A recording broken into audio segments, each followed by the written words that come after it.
Voici Stone 8, le meilleur ami de vos enfants, même si ces derniers ne le savent pas encore.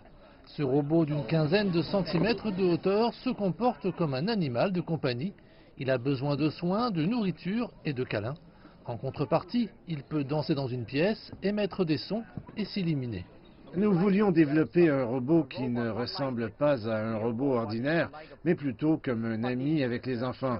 C'est pourquoi nous avons ce beau design et cet aspect plus humanisé dans Stone 8, notre premier robot. Stone 8 est un des millions de produits présentés à Hong Kong cette semaine. La 45e édition du Salon du jouet de la ville a rassemblé plus de 2000 exposants de 42 pays. Les grandes tendances sont les jouets scientifiques et technologiques.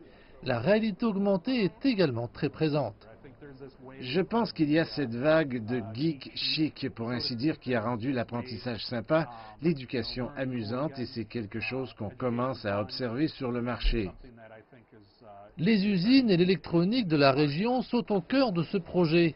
Sur la planète, près de 80% des jouets proviennent de Chine. Quant à la guerre commerciale, elle amène certains à revoir leur chaîne d'approvisionnement. Je pense qu'ils se préparent énormément pour diversifier leur marché, pour mieux se préparer aux exportations grâce à des bases différentes, non seulement de la partie continentale de la Chine, mais également de l'ensemble de l'Asie du Sud-Est.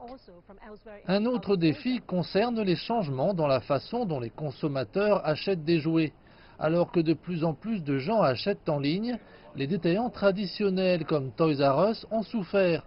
La société chinoise Zuru, qui fabrique des articles comme Bunch of Balloons, tente de mener l'industrie à s'adapter.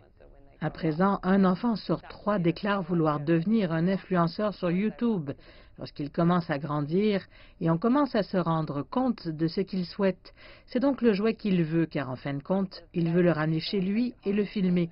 C'est donc un changement très intéressant dans notre façon de concevoir et de commercialiser nos produits.